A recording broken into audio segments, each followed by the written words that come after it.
yang saya hormati, saya muliakan Bapak Ketua Takmir Masjid Al-Kautsar beserta seluruh jajaran pengurus. Yang saya hormati, saya muliakan para asatidz, para tokoh agama, tokoh masyarakat, bapak-bapak dan ibu-ibu jamaah masjid semua, yang mudah-mudahan kita dalam keadaan sehat walafiat dalam surat rahmat taufik hidayah maula Allah Subhanahu wa taala. Puja dan puji syukur marilah kita haturkan kehadirat Allah. Salawat dan salam semoga tetap terlimpah kepada Rasulullah sallallahu alaihi wasallam wa ala alihi wa ashabihi. Untuk memulai kajian ini, taklim ini, mari sama-sama kita awali dengan membaca doa suratul Fatihah.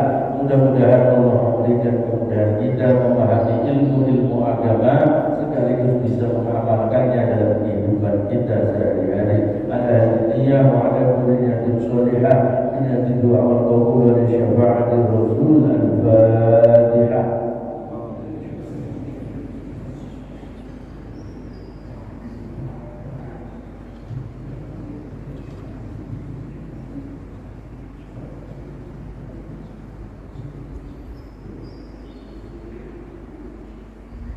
Bismillahirrahmanirrahim. Sebelum kita lanjutkan kajian ini, saya mewajibkan diri saya pertama-tama menyampaikan permohonan maaf lahir dan batin kepada Bapak dan Ibu atas segala kekhilafan saya, baik yang sengaja maupun tidak disengaja.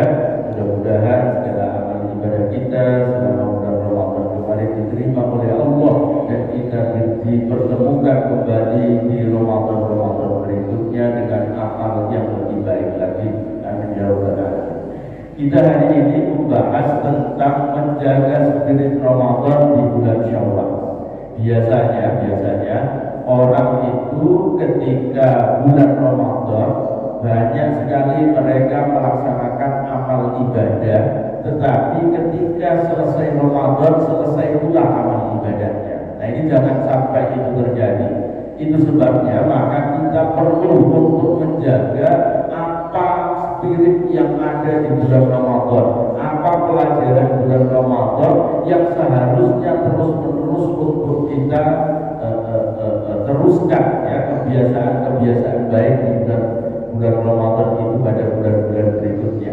Nah, dalam putaran waktu dan keseharian umat Islam, bulan Ramadan menjadi momentum intensifnya kegiatan ibadah yang dilakukan, baik dari sisi kualitas maupun kuantitasnya. Frekuensi ibadah seperti puasa, sholat, baca Quran, sedekah dan ibadah lainnya menjadi warna dominan di bulan mulia tersebut. Semangat ini seiring dengan kemuliaan Ramadan yang di dalamnya banyak memiliki keutamaan dan keberkahan.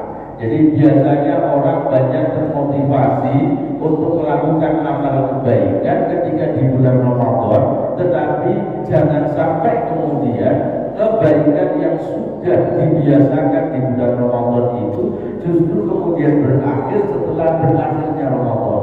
Tetapi justru sebaliknya, kita harusnya terus-menerus menjaga momentum kebaikan selama di bulan Ramadan itu pada 11 bulan berikutnya. Nah, para ulama dahulu itu menyatakan bahwa memberikan nasihat yang pendek tetapi syarat akan makna. Kunu robbaniyin wala takunu ramadhaniyin.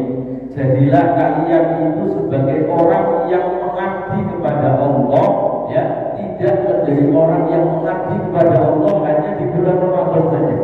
Jangan sampai kita mau melaksanakan sholat, ya, yang mulai ketika di bulan Ramadan saja. Sholat tarawih, sholat witir, kalau sholat tarawih memang hanya di bulan Ramadan, ya. Sholat witir tidak pernah kita lakukan kecuali hanya di bulan Ramadan. Jangan sampai khatam Quran tidak kita lakukan kecuali hanya di bulan Ramadan, ya. Orang yang baik itu adalah orang yang robbani. Robbani itu artinya menyembah kepada Allah sebagai hamba Allah dan menyatakan Allah sebagai Tuhannya. Karena Allah sebagai Tuhan, maka jangan hanya diberlakukan ketika bulan Ramadan, ya. Walaupun memang, ya, ketika bulan Ramadan tentu intensitas seseorang di dalam beribadah lebih rajin, lebih giat, ya, dan seterusnya. Tetapi jangan sampai kemudian ketika selesai Ramadan itu semua dilupakan. Yang terbiasa melaksanakan subuh misalnya, maka ketika di luar Ramadan itu harus tetap terjaga. Yang biasa melaksanakan sholat berjamaah di masjid, maka mari terus kita jaga ya kebiasaan baik itu. Karena apa? Karena orang yang berhasil ketika melaksanakan amalia Ramadan adalah orang yang ketika selesai Ramadan itu kemudian tampak perubahan kebaikannya. Kalau ternyata kemudian balik lagi ya, yang tadinya malas sebelum Ramadan sholat ke masjid misalnya, setelah Ramadan rajin banget ya, ketika Ramadan rajin, setelah Ramadan balik lagi malas, maka berarti itu indikator bahwa ibadah Ramadan kita belum berhasil. Nah, oleh karena itu maka mari dengan sekuat tenaga kita ingin menjadi orang yang robbani, bukan ramadhani ya. Robbani artinya menyembah kepada Allah, mengabdi kepada Allah, tidak hanya di bulan Ramadan tetapi justru di luar Ramadan juga seperti itu ya. Karena kita jangan seperti orang yang hanya semangat ketika Ramadan tetapi kemudian kendor saat masuk bulan Syawal. Semangat untuk meningkatkan kualitas dan kuantitas ibadah ini sebenarnya sudah tergambar dalam Idul Fitri dan Syawal yang kita masuk. Syawal